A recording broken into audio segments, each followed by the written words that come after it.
Welcome to Story Tales. Please like this video and subscribe to Story Tales. I hope you enjoy the story. Let's begin. Dennis Merrick set the last plate on the dining room table and stepped back to survey his work.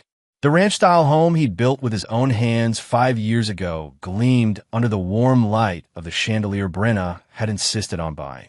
Everything had to look perfect for her family visits. Everything always had to look perfect for Brenna. "Dennis, bring out the wine."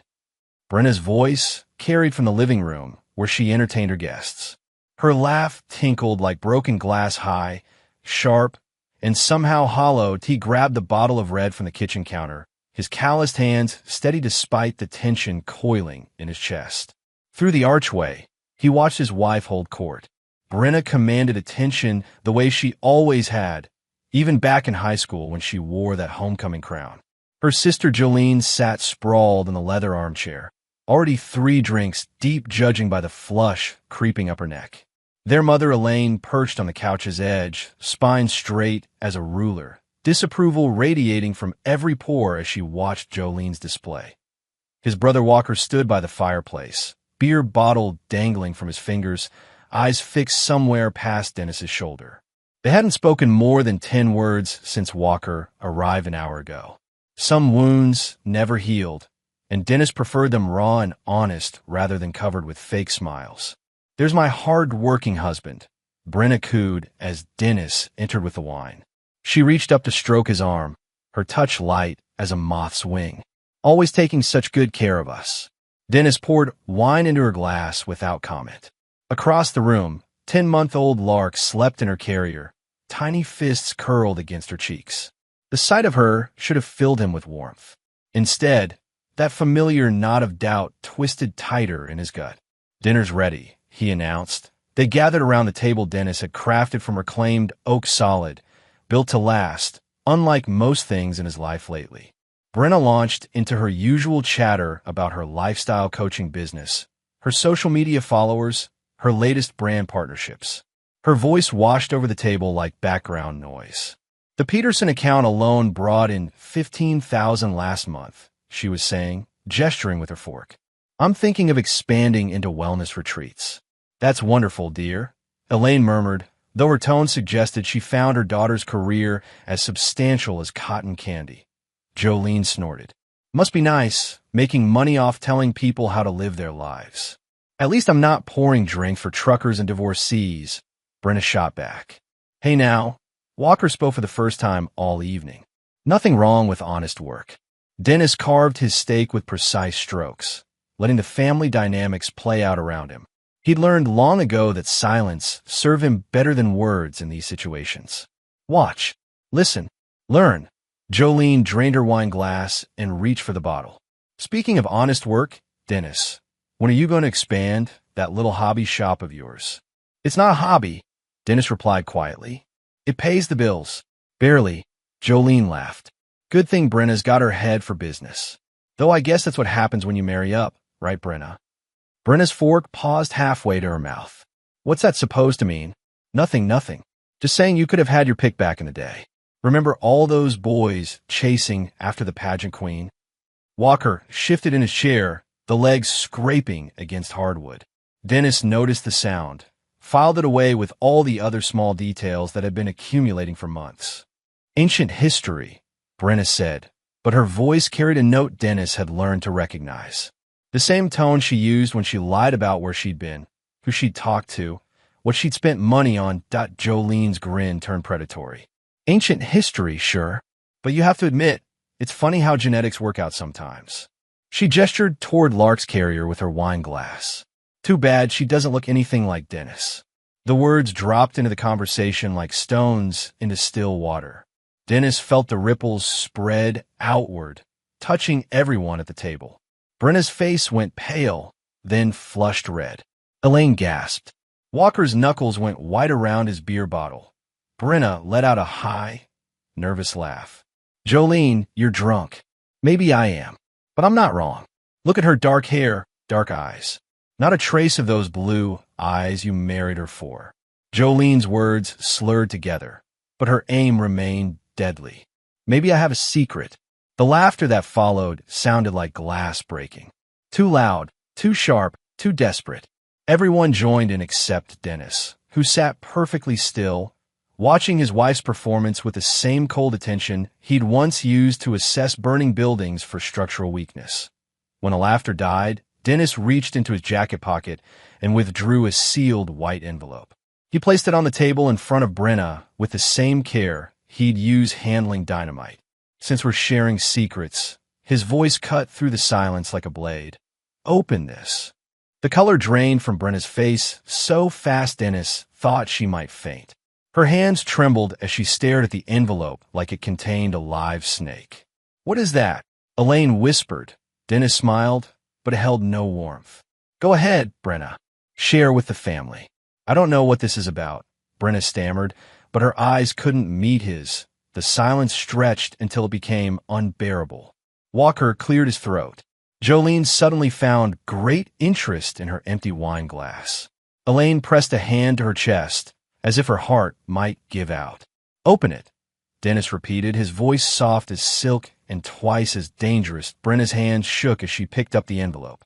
The room held its breath as she tore it open, unfolded the single sheet of paper inside, and read. Her face crumpled. The paper fluttered from her fingers to land on the table, where everyone could see the letterhead. Colorado Paternity Testing Services, 0.3 months earlier. Dennis had stood in the hospital room, holding his newborn daughter for the first time. The nurses bustled around Brenna, checking vitals and adjusting pillows, their cheerful chatter filling the space between his wife's exhausted sighs.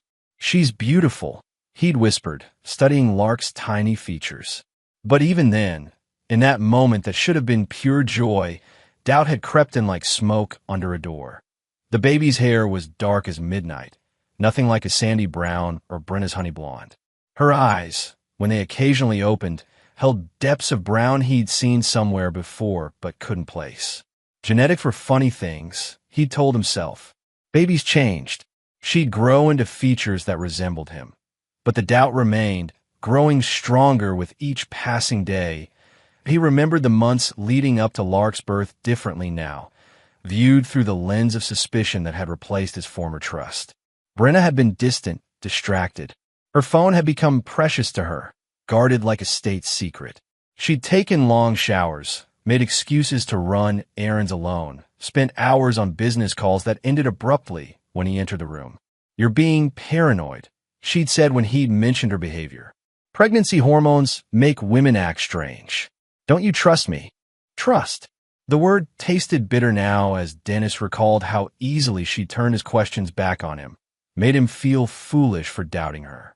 Classic manipulation, he could see it clearly now, like looking a card trick after someone explained how it worked. The late-night phone calls had been the worst part. She'd slip out of bed, thinking he was asleep, padding to the bathroom or the kitchen, whispering into the phone with an intimacy that made his chest tight. When confronted, she'd had explanations ready, her sister having man troubles, her mother's insomnia, business contacts in different time zones. All lies. They had to be lies because the woman who'd whispered sweet reassurances to someone else in the dark was not the same woman who'd grown cold and distant in their marriage bed. Dennis had started paying attention then, really paying attention. A firefighter learned to read smoke, to understand what burned beneath the surface before flames erupted. The signs had been there all along, he'd just been too trusting, too stupid, too in love to see them. The credit card statements showed purchases he couldn't account for, expensive dinners at restaurants they'd never visited together, hotel charges in the next town over, gifts he'd never seen her give or receive. When he'd asked about them, she'd had answers ready. Business expenses, surprise gifts for his birthday that she'd returned, a night out with her sister he'd somehow forgotten about. More lies, stacked on top of each other like kindling waiting for a spark. Dennis had never hired a private investigator, never confronted his wife with accusations, never raised his voice or demanded answers. Instead, he'd done what came naturally. He'd observed, documented, and prepared. The woodworking shop behind their house became his sanctuary. While Brenna thought he was crafting furniture and custom pieces, he was really crafting a different kind of project. Every evening, he'd retreat to the workshop and piece together the fragments of his crumbling marriage, like assembling a complex joint that he'd started a notebook, recording dates and times.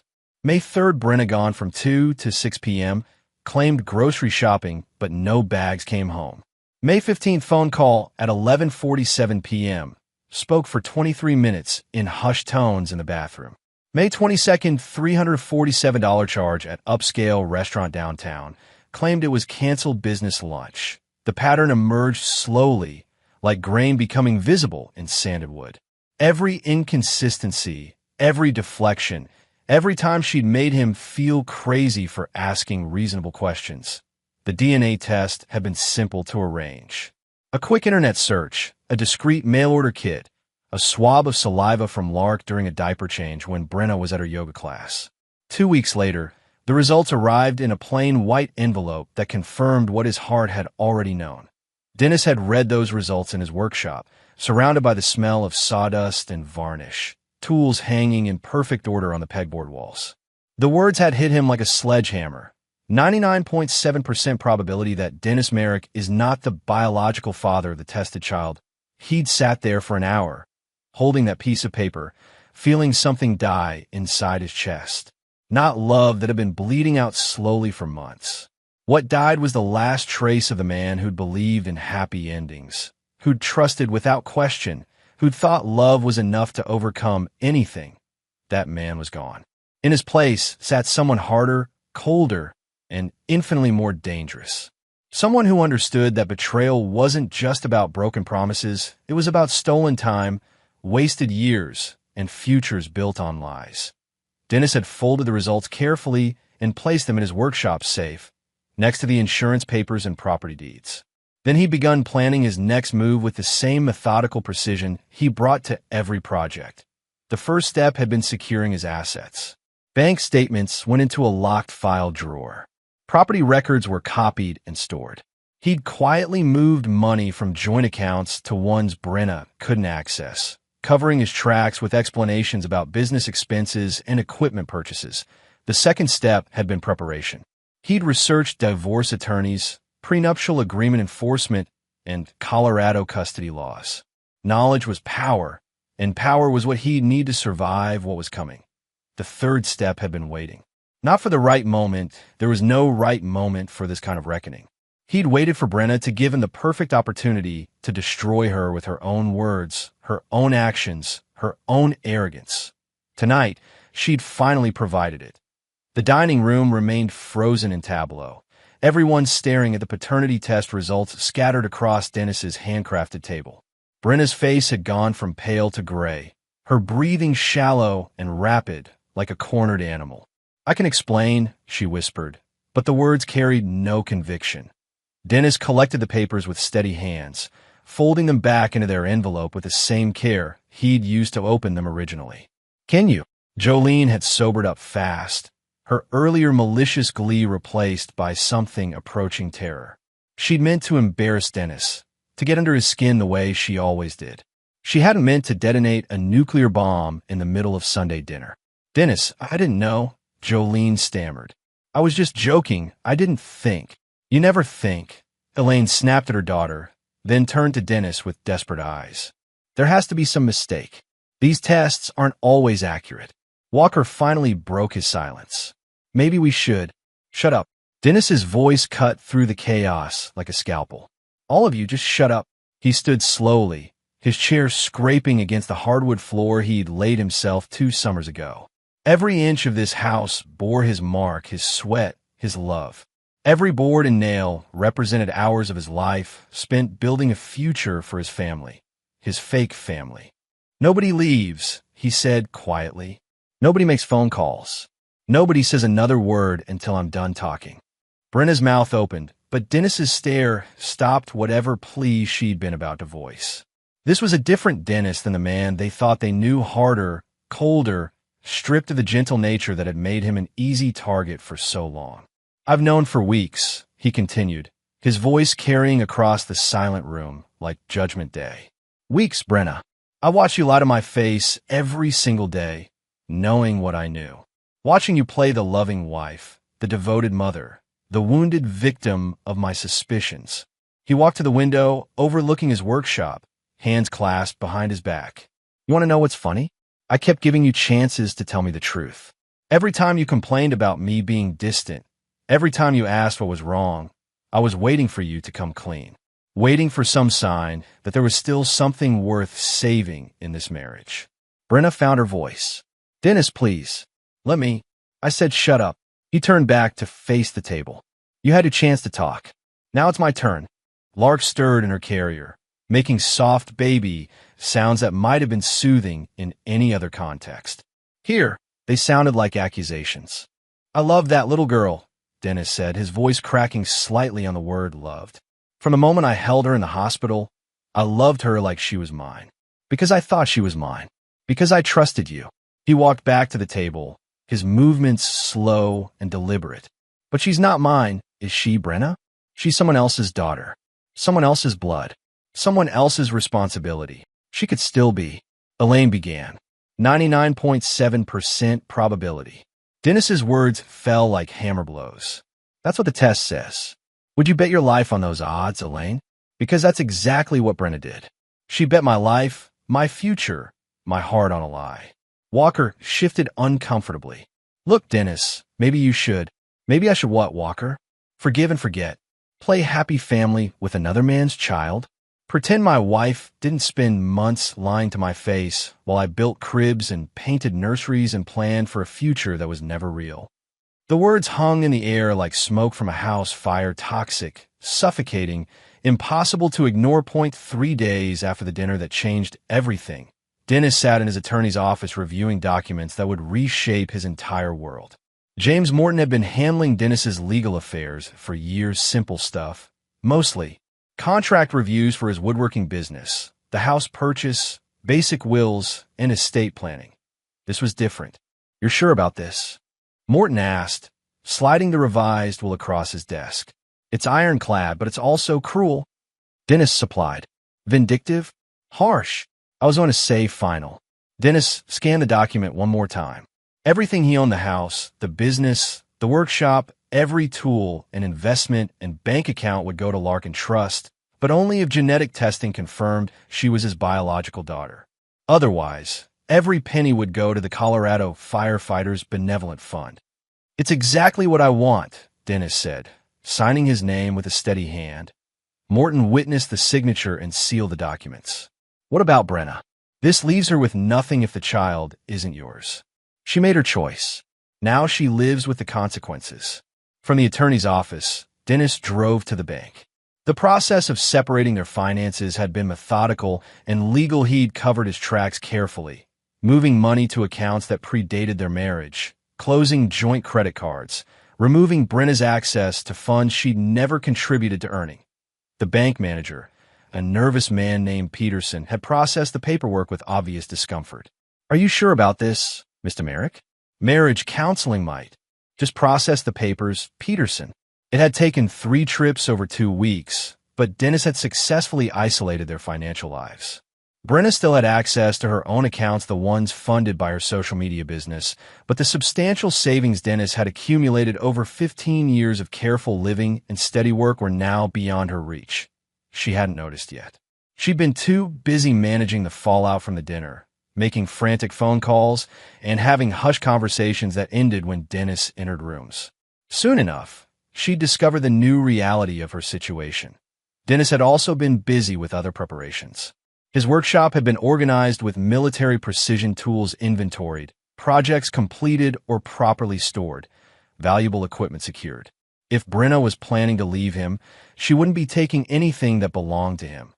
The $40,000 he'd found transferred to an account under a different name had been the final confirmation he'd needed. Not just adultery, but theft. Not just betrayal, but fraud. He'd traced the money through bank records and found the account holder, W. Merrick. Walker, his own brother. That discovery had hurt worse than the paternity test. Brenna was a liar and a cheat, but she was also selfish, and manipulative betrayal was almost expected from someone like her. But Walker was blood. Walker was family.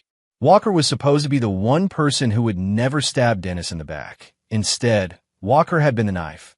Kenny Maddox arrived at Dennis's workshop with 2 cups of coffee and the grim expression of a man bearing bad news. They'd been friends since high school shop class. and Kenny could read Dennis's moods better than anyone. "You look terrible," Kenny announced, setting down the coffee and pulling up a stool. "When's the last time you slept?" Dennis didn't look up from the cabinet he was sanding. "Sleep's overrated. So is martyrdom. Talk to me, man. What's really going on?" For a moment, Dennis considered deflecting. Kenny was loyal, but this situation was complicated and dangerous. Getting his best friend involved might put Kenny at risk if things went sideways, but Dennis needed allies. He needed people he could trust absolutely, and the list of those people had gotten very short lately. "Brenna's been cheating," Dennis said simply. "Lark isn't mine." Kenny went very still. "You sure about that?" Dennis showed him the DNA test. Kenny read it twice, his face darkening with each word. "That lying." Kenny caught himself. "What are you going to do?" "I'm going to destroy her." The words came out flat and cold, without a trace of emotion. Kenny had heard Dennis angry before, had seen him frustrated and hurt and disappointed. He'd never heard him sound like this, like something fundamental had broken inside him and been replaced with something sharp and unforgiving. "Dennis, you can't." "Can't what?" "Can't protect myself? Can't defend what's mine? Can't hold people accountable for their actions?" "You're talking about revenge. I'm talking about justice." Kenny sipped his coffee and studied his friend's face. "What do you need from me?" The question was simple, but it carried weight. Kenny was offering his loyalty without conditions, without judgment, without trying to talk Dennis out of whatever dark path he was walking down. "Information," Dennis said. "I need to know everything. Who she's been with, where she's been going, what she's been planning. I need proof that'll hold up in court. I might know someone who can help." That someone turned out to be Harper Lynn, Kenny's cousin and a paralegal who worked for one of the city's top divorce attorneys. She met them at the workshop the next evening, a compact woman with intelligent eyes and no patience for small talk. "Kenny, fill me in," she said, accepting Dennis's offer chair. "You're looking at a classic alienation of affection case, possibly fraud, definitely adultery. How clean do you want to fight?" "As clean as necessary to win," Dennis replied. Harper nodded approvingly. "Good answer. Dirty tactics usually backfire in family court, and judges hate litigants who try to game the system." She opened her laptop and pulled up several documents. "I did some preliminary research based on what Kenny told me. Your wife's been busy." The first document was a social media post from 3 months ago. Brenna at an expensive restaurant downtown, tagged with location and timestamps. "She posted this the same day you have her marked as being at a business meeting," Harper explained. "The restaurant charges match your credit card records." More documents followed. Hotel receipts, gas station purchases in towns Dennis had never visited. A paper trail of deception that stretched back nearly 2 years. "She's been planning this for a while," Harper continued. "Look at this. She opened a private bank account 18 months ago. Started moving money into it gradually, small amounts that wouldn't trigger attention." Dennis studied the records with growing amazement at the scope of Brenna's deception. This wasn't a momentary lapse in judgment or a brief affair that had gotten out of hand. This was a methodical, long-term campaign to steal his money and destroy his life. "There's more," Harper said quietly. "This is where it gets personal." She pulled up a series of emails between Brenna and Jolene dating back over a year. Dennis read them with the same fascination he might watch a train wreck, horrible, but impossible to look away from. "Dennis is so predictable," one email read. "He actually thinks I married him for love. As if I'd throw away my chances for a small-town firefighter if he wasn't financially stable." Another, "The house is worth at least $400,000 now, plus his business and all that equipment. I just need to keep him happy until I can figure out how to get my fair share." And the most damning, "He's getting suspicious about the baby. I might need to move faster than planned. Walker says he can help when the time comes." Walker, his brother's name in black and white, confirming what Dennis had already suspected but hoped wasn't true. "I'm sorry," Harper said softly. "I know this is hard to read." Dennis closed the laptop with careful control. "What else did you find?" "Phone records, text messages, social media, private messages. Your wife's been in contact with someone named Walker Merrick almost daily for the past 6 months. My brother." Harper winced. Family betrayals are the worst kind. but they're also the most useful in court. Judges take a dim view of relatives who conspire against each other. Kenny had been silent through most of the presentation, but now he spoke up. What about custody? If Lark isn't his? Colorado prioritizes the best interests of the child, Harper explained.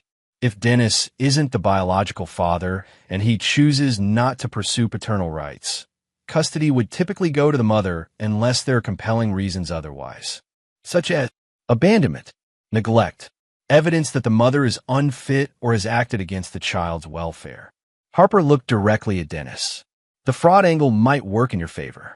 If you can prove Brenna deliberately deceived you about paternity to secure financial support, a judge might view that as evidence of poor character and judgment. Dennis absorbed this information like he absorbed everything these days, cataloging it, filing it away, adding it to the growing case he was building against his wife. I need to confront Walker, he said finally. Kenny and Harper exchanged glances. Is that wise? Harper asked. If you're planning legal action, it might be better to. I'm not planning legal action against Walker. I'm planning to give him one chance to explain himself before I cut him out of my life forever.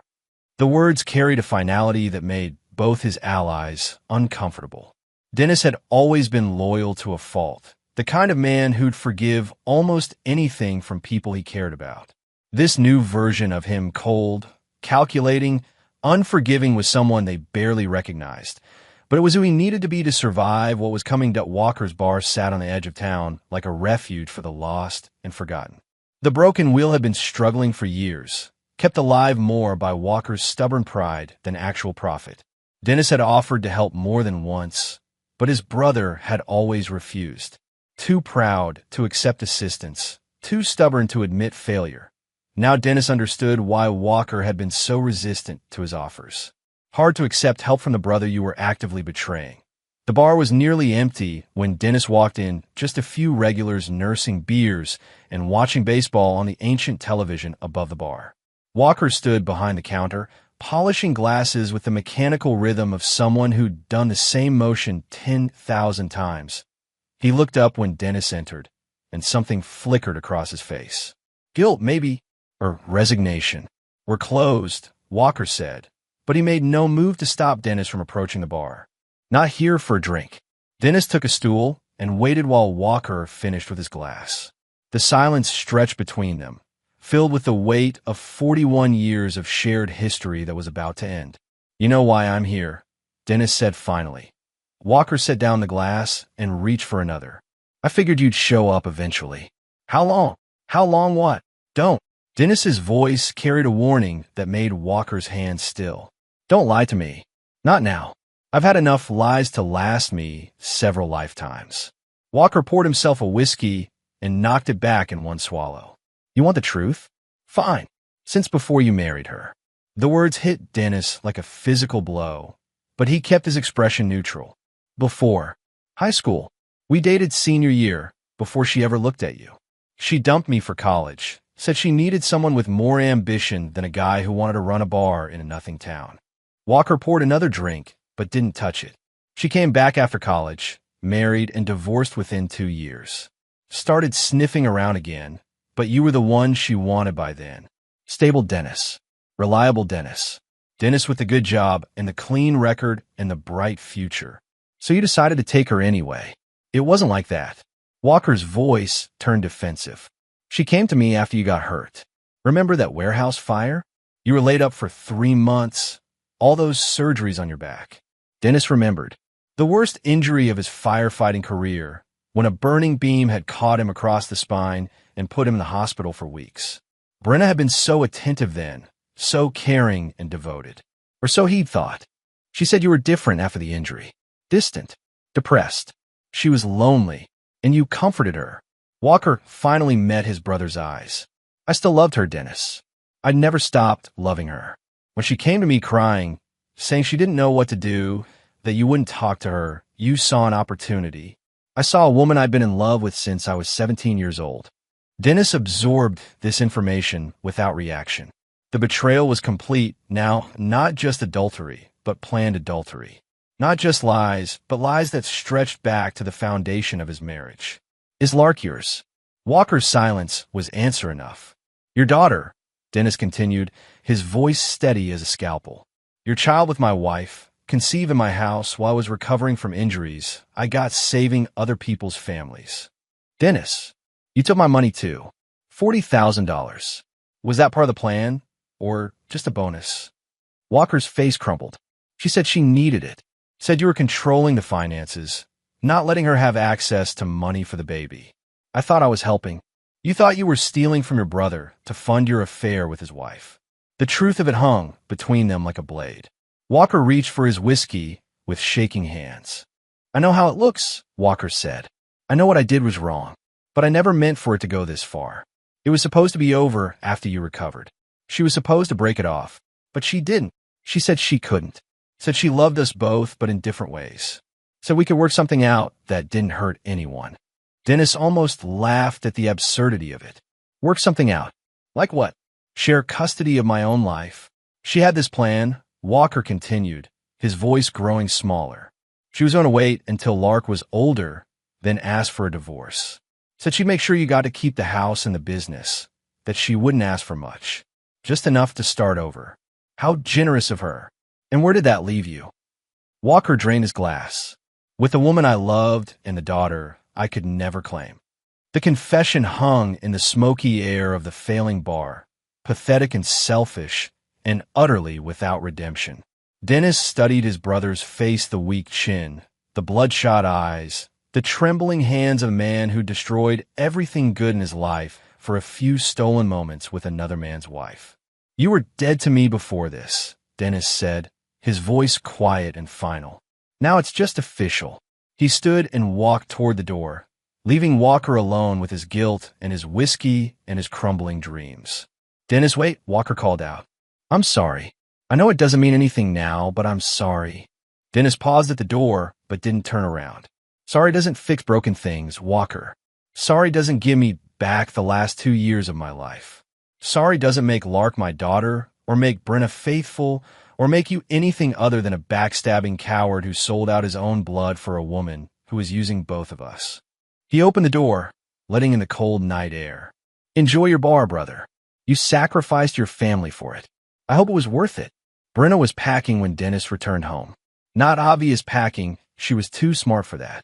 But Dennis had learned to read the signs of her deception, and the evidence was everywhere for those who knew how to look that a suitcase had been moved in the closet not by much, but enough to leave marks in the carpet.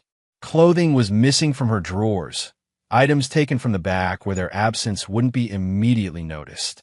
Her jewelry box was lighter, her makeup collection strategically reduced. She was preparing to run. Dennis said nothing about his visit to Walker's bar, nothing about the conversation that had severed the last family tie he'd cared about.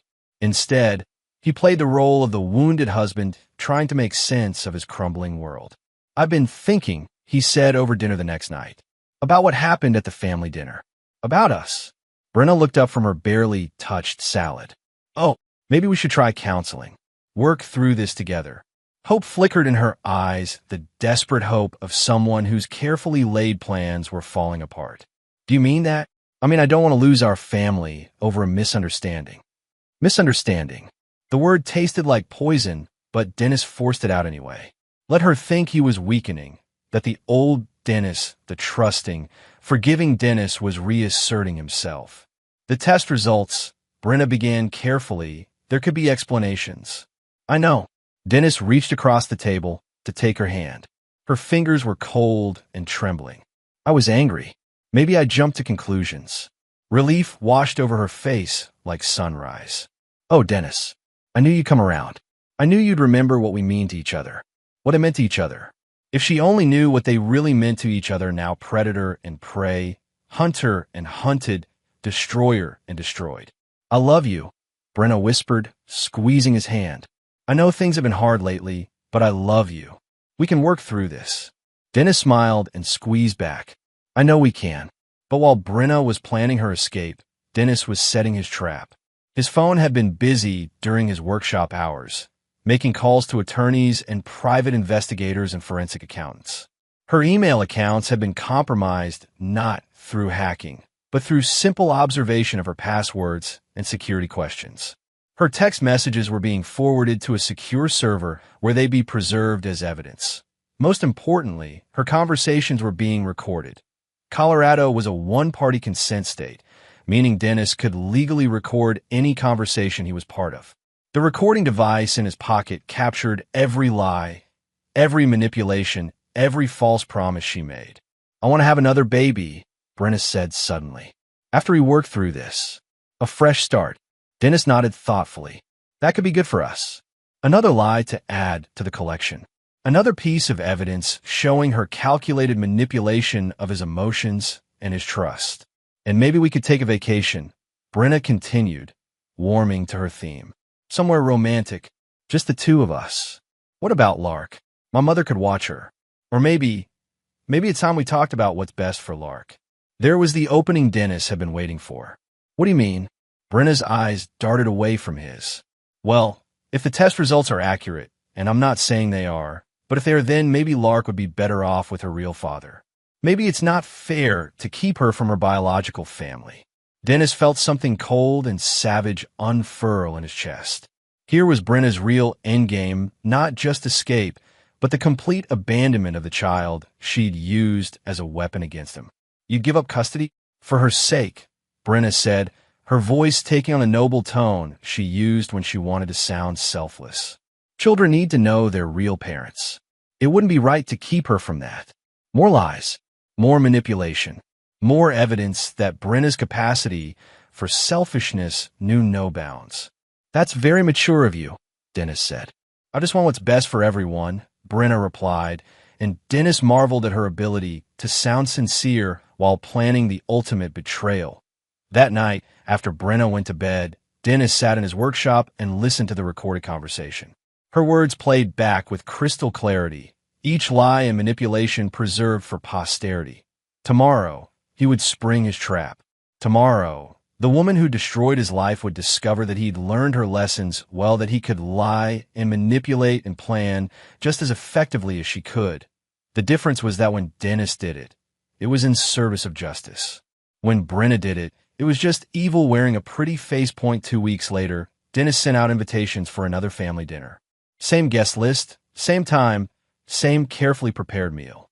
But this time, he prepared more than just food. Brenna seemed nervous as she helped set the table, her movements quick and jumpy like a bird sensing a storm.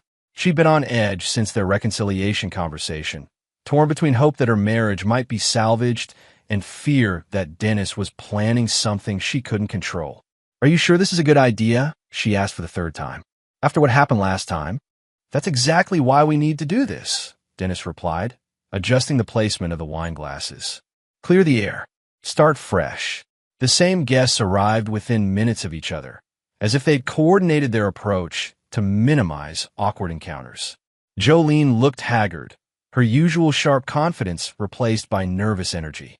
Elaine maintained her rigid posture, but her eyes darted constantly between Dennis and Brenna like she was watching a tennis match played with grenades. Walker was the last to arrive, and Dennis felt nothing when his brother walked through the door. No anger, no sadness, no regret. Just the cold calculation of a man who'd already written off the dead. "Thank you all for coming," Dennis said once they were seated. "I know our last dinner ended badly, and I wanted a chance to make things right." Brenna reached over to squeeze his hand, her relief palpable. This was the Dennis she thought she knew, the peacemaker, the forgiver, the man who'd rather suffer in silence than cause conflict. "I've been doing a lot of thinking since that night," Dennis continued, his voice warm and reasonable. "About family, about secrets, about the importance of honesty in relationships." He stood and walked to the kitchen, returning with a stack of manila folders. He placed one in front of each guest, including Brenna, who stared at hers like it might bite her. "I realize that if we're going to move forward as a family, we need to be completely honest with each other. No more secrets, no more lies, everything on the table." Jolene opened her folder first, her face going pale as she read the contents. Inside were printouts of her social media post, screenshots of her mocking Dennis publicly, calling him a fool and a cuckold, sharing intimate details of family drama for likes and engagement on her failing podcast. "That's where we'll start," Dennis said pleasantly. Jolene, would you like to share with everyone what you've been saying about our family online? Dennis, I didn't mean. Read it out loud. His voice carried a note that made everyone at the table flinch. Jolene's hands shook as she read her own words back to the assembled family. Cruel observations about Dennis's manhood, speculation about Brenna's affairs, jokes about his naivety and stupidity. When she finished, the silence was deafening. Now, Elaine, Dennis continued, sliding a folder toward Brenna's mother. Your turn. Elaine's folder contained financial records, evidence that she'd been receiving money from Brenna for months. Payments that came from the account Walker had funded with Dennis's stolen money. You knew, Dennis said as Elaine read the documents with growing horror.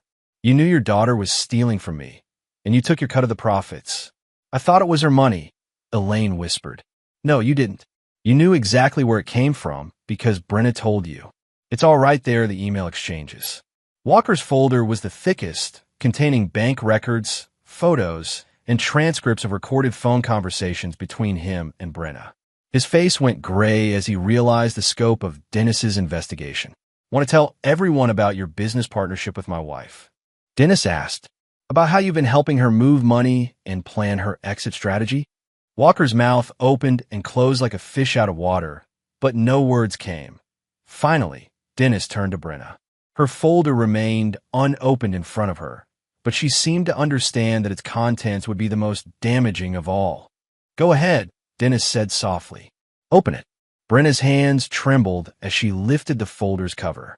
Inside were photos, time-stamped surveillance images of her entering and leaving hotels with Walker. Bank statements showing the systematic theft of Dennis's money.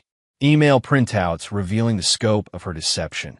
And at the bottom, a copy of the prenuptial agreement she'd signed 5 years earlier and apparently forgotten about.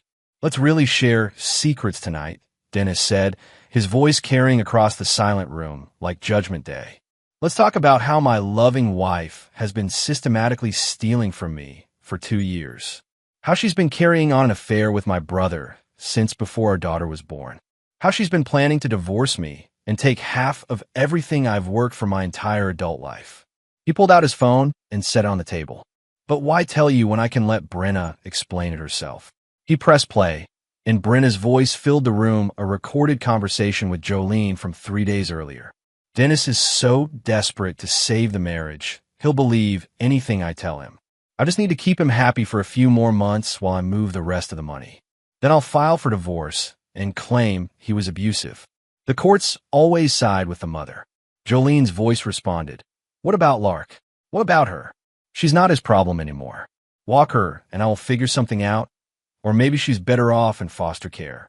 I'm not cut out to be a single mother, and Walker can barely take care of himself. The recording ended, and the silence that followed was profound. Brenna stared at the phone like it was a snake that had bitten her. I can explain, she whispered, but the words carried no conviction. Dennis smiled, and it was the most terrifying expression any of them had ever seen. Can you? Can you explain how you married me for money while carrying on an affair with my brother? Can you explain how you stole $40,000 from our joint accounts? Can you explain how you planned to abandon the child you used as a weapon against me? He stood up slowly, his movements deliberate and controlled. Can you explain how you recorded yourself planning to commit perjury in divorce court? Or how you conspired with my family members to defraud me? Brenna's facade finally cracked completely. You bastard, she snarled, her beautiful face twisting with rage. You think you're so smart, but you're just a small-town nobody who got lucky. I could have had anyone, and I settled for you. I've been doing you a favor all these years, letting you think you were good enough for me. There she is, Dennis said quietly. The real Brenna, not the sweet wife or the devoted mother or the wounded victim. Just a selfish, greedy narcissist who sees everyone else as a means to an end. Elaine was crying now, great heaving sobs that shook her entire body. Jolene stared at her sister like seeing her for the first time. Walker had his head in his hands, the picture of a broken man. I filed for divorce, Dennis announced. The papers were served an hour ago. They're probably sitting on our doorstep right now. Brenna jumped up from the table, so fast her chair toppled backward. You can't do this. We can work it out. I'll change, I promise. Change. Dennis laughed, but there was no humor in it. You've been lying to me for 2 years. You've stolen my money, betrayed my trust, used my love for a child against me, and conspired with my own family to destroy me. What exactly would you change? Your fundamental nature. She ran toward the front door, probably hoping to intercept the divorce papers before anyone else saw them. Dennis let her go. It was too late for damage control now. The accounts are frozen, he called after her. Every joint account, every credit card, every investment. You'll find your access revoked as of this morning. Brenna's scream of rage echoed from the entryway, followed by the sound of papers scattering across the floor. This is what fraud gets you, Dennis continued, addressing the remaining family members who sat shell-shocked around his dining room table. This is what betrayal earns. This is what happens when you mistake kindness for weakness. Walker finally looked up from his hands. Dennis, I know you're angry. Angry. Dennis shook his head. Anger is what I felt when I first suspected. Anger is what I felt when I got those test results. What I feel now is satisfaction. He walked to the window and looked out at his workshop, soon to be his refuge from the wreckage of his former life. I've spent weeks preparing for this moment. Every legal filing, every evidence packet, every strategic move has been planned and executed with the precision of a military campaign. Brenna stumbled back into the dining room, clutching the divorce papers like they were covered in poison. You're taking everything, she whispered. The house, the business, even Lark's college fund. I'm taking what's mine, Dennis corrected. What I earned through 15 years of honest work while you were planning my destruction. But the prenup, you said it was just a formality. You said it didn't mean anything. Dennis smiled coldly. It means everything. It means that when adultery is proven, and it will be proven, because I have photos and recordings and bank records, you forfeit all claim to marital assets. It means you get exactly what you brought to this marriage. Nothing. The prenup had been his attorney's idea back when they'd gotten married. Dennis had almost dismissed it as unnecessary after all. He'd loved Brenna completely and trusted her absolutely. The document had sat in his safe for 5 years, forgotten until he needed it most. Now was his salvation. I'll fight this, Brenna snarled. I'll claim abuse. I'll say you forced me into the affair. You'll do nothing, Dennis interrupted, because every conversation we've had for the past 3 weeks has been recorded. Every lie you've told, every manipulation you've attempted, every plan you've made is documented and admissible in court. He pulled out a second phone, a small recording device disguised as a smartphone. Colorado is a one-party consent state. I can record any conversation I'm part of without your knowledge or permission. Your lawyer will explain how that works when you find one willing to take your case. Brenna stared at the device with growing horror as she realized the scope of Dennis's preparation. Every tender moment, every promise of reconciliation, every plan she'd shared had been captured and cataloged. You played me, she whispered. I learned from the best, Dennis replied. You taught me that love is just another weapon, that trust is just another vulnerability, that marriage is just another con game. Congratulations, you created a monster in your own image. What followed was the complete disintegration of the mask Brenna had worn for so long. Gone was the charming social media personality, the devoted wife, the caring mother. In their place stood something desperate and vicious, lashing out like a cornered animal. You think you've won? She screamed, her voice breaking with hysteria. You think you can just destroy my life and walk away? I think you destroyed your own life, Dennis replied calmly. I just documented the process. She lunged at him then, fingernails aimed at his face, but Dennis caught her wrists easily. Years of physical labor had left him strong, while years of deception had left her weak and desperate. Let me go, she shrieked, struggling against his grip. You can't do this to me. I'm your wife. You're nothing to me, Dennis said, his voice flat and final. You're less than nothing. You're a stranger who wore my wife's face while she robbed me blind. He released her wrists and stepped back, leaving her swaying on her feet like a drunk woman. Tears streamed down her face, but they looked more like rage than sorrow. I'll tell everyone what you really are, she threatened. I'll ruin your business. I'll destroy your reputation. I'll make sure everyone in this town knows what a cold, vindictive bastard you are. Dennis actually smiled at that. Go ahead. Tell them how I discovered my wife's affair and protected my assets. Tell them how I documented fraud and theft. Tell them how I refused to be a victim of someone else's greed and manipulation. He looked around the room at the assembled family members. Tell them how I served justice to people who thought they could use and discard me without consequences. Brenna seemed to deflate thin, her rage giving way to something approaching despair. You can't take Lark from me. She's my daughter. She's not mine, Dennis replied. The court will decide what's best for her, but it won't be living with a woman who planned to abandon her when she became inconvenient. I never said that. Dennis held up the recording device. You said exactly that.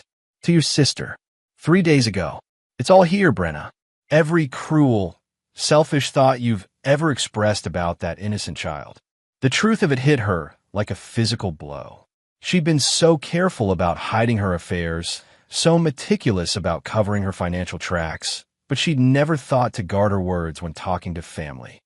You trapped me, she whispered. I gave you rope, Dennis corrected. You chose to hang yourself with it. The custody hearing took place 3 weeks later in a sterile courtroom that smelled of industrial cleaner and broken dreams. Brenna had managed to find an attorney, a young public defender who looked overwhelmed by the complexity of the case. Dennis sat with his legal team, a formidable group led by the best divorce attorney in the state. The evidence they'd assembled filled several boxes and painted a picture of systematic fraud and child endangerment that left little room for interpretation. Brenna took the stand in her defense, wearing a conservative outfit that was probably borrowed and an expression of wounded innocence that might have been convincing if not for the recordings that had already been played for the court. I made mistakes, she admitted, her voice small and contrite. I had an affair, and I know that was wrong. But I never meant to hurt my daughter. Everything I did was to try to provide for her. Her attorney tried to paint her as a victim of an emotionally distant husband, a woman driven to desperate measures by neglect and isolation. It might have worked if Dennis hadn't documented every lie, every manipulation, every calculated move in her campaign of deception. When the judge asked about the recorded conversations discussing abandoning Lark, Brenna's composure finally cracked. I was upset, she said, tears streaming down her face. I said things I didn't mean. I would never abandon my daughter. But you were planning to leave her with Mr. Merrick while you started a new life with his brother, the judge observed, consulting the case files. That's not how it was supposed to work. How was it supposed to work, Mrs. Merrick? Brenna's silence stretched until it became damning. How could she explain that she'd planned to use Lark as leverage against Dennis until she found a better option? How could she admit that she'd seen her own daughter as just another asset to be managed and manipulated? The judge's decision was swift and decisive.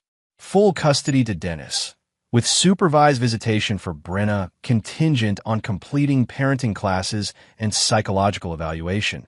But Dennis had one more surprise waiting. Your Honor, his attorney stood up. My client would like to present additional evidence that's just come to light. The judge frowned. What kind of evidence? Financial records showing that Mrs. Merrick attempted to defraud the court during these proceedings. The new evidence showed that Brenna had tried to hide additional assets, jewelry, a secret bank account, even the engagement ring Dennis had given her 5 years earlier. She'd claimed poverty in her spousal support filing while sitting on nearly $15,000 in cash and convertible assets.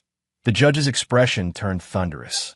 Mrs. Merrick, did you knowingly provide false information to this court regarding your financial status? Brenna's attorney whispered frantically in her ear, but she seemed beyond hearing. The walls were closing in, and there was nowhere left to run. I needed money to live, she stammered. He took everything from me. He took what was legally his according to a prenuptial agreement you signed willingly, the judge replied. What you attempted to take was money that didn't belong to you, obtained through fraud and concealment. The final judgment was devastating. Not only did Brenna lose custody of Lark and receive no spousal support, but she was ordered to pay restitution for the money she'd stolen and faced potential criminal charges for fraud and perjury. Yes, they left the courthouse. Dennis felt a strange sense of emptiness rather than triumph. Justice had been served, but it couldn't restore the years he'd lost or the trust that had been shattered. 6 months later, Dennis stood in his workshop putting the finishing touches on a custom dining table. The afternoon sun streamed through the windows, illuminating sawdust motes that danced in the golden light like tiny spirits. The shop bore a new sign now: true grain woodworking, strength through scars. The name represented everything Dennis had learned about himself during the darkest period of his life, that sometimes breaking was just the first step toward becoming something stronger. His phone buzzed with a text from Harper, who'd become more than just Kenny's cousin over the past few months. Her friendship had been a lifeline during the legal proceedings, offering both professional expertise and personal support when the weight of betrayal threatened to crush him. Lunch tomorrow, the text read. I found a new place downtown that actually knows how to make decent coffee. Dennis smiled and typed back his acceptance. Harper understood him in ways that Brennan never, had she appreciated his silence without trying to fill it, respected his work without trying to change it, and offered companionship without demanding transformation. Lark was thriving in her new routine. The foster family Dennis had chosen were kind, experienced people who understood that love came in many forms. He visited her every week, reading stories and playing games, watching her grow in her own personality, free from the toxic environment her mother had created. She would never be his daughter by blood, but she was innocent of the sins that had created her. That innocence deserved protection, and Dennis was determined to provide it. Brenna had moved to Phoenix after the divorce was finalized, disappearing into the anonymous sprawl of the desert city. She tried to restart her social media career, but the scandal had followed her online. Her follower count dwindled, brand partnerships evaporated, and the lifestyle she'd worked so hard to create crumbled under the weight of her exposed deceptions. Walker had sold his bar and left town without saying goodbye. The building sat empty now. Another casualty of the war Brenna had started and Dennis had finished. That Jolene's podcast had indeed failed spectacularly when her role in the family drama became public. Turns out audiences didn't appreciate influencers who mocked and exploited their own relatives for content. As for Dennis himself, he discovered that survival sometimes required becoming someone new. The trusting, forgiving man who'd married Brenna was gone, replaced by someone harder and more cautious. He learned to read people's motivations, to protect his assets, to document everything and trust sparingly. Some might call it cynical. Dennis called it realistic. He finished sanding the table's surface and stepped back to admire his work. The wood grain was beautiful dark walnut, with natural edge imperfections that enhanced rather than detracted from its beauty. Like scars on skin, the flaws told a story of growth and survival. His phone rang, interrupting his contemplation. Kenny's name appeared on the screen. You busy? Kenny asked when Dennis answered. Just finishing up a piece. What's going on? Harper wanted me to ask if you'd be interested in a project. She's got a friend who needs custom cabinets for a kitchen renovation. Dennis considered the offer. His business had grown steadily since the divorce, word of mouth bringing him clients who appreciated both his craftsmanship and his story. There was something appealing about creating beautiful things from raw materials, about taking rough lumber and transforming it into something that would last generations. Tell her I'm interested, Dennis said. Have him call me tomorrow. After ending the call, Dennis locked up the workshop and walked toward the house. The same house where his marriage had died, where his trust had been shattered, where he'd learned that love without wisdom was just another form of vulnerability. But it was still his house, built with his hands and paid for with his honest work.